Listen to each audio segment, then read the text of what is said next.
Hello and welcome back. This is Steve from SkiCoachingOnline, and in this video we're going to just look at how we get onto a magic carpet.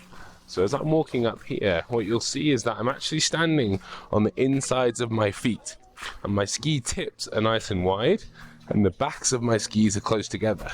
That way then I can move forward onto the mat.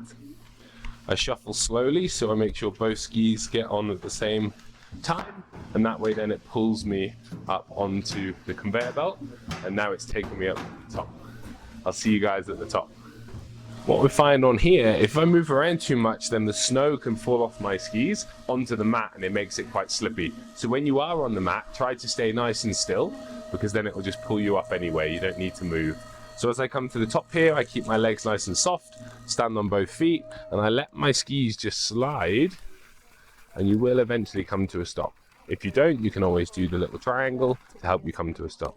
So remember, when you're walking, if you have the tips of your skis very far apart, then you can stand on the inside of your feet, and it helps you then to propel yourself forward, and you can get a little bit of grip.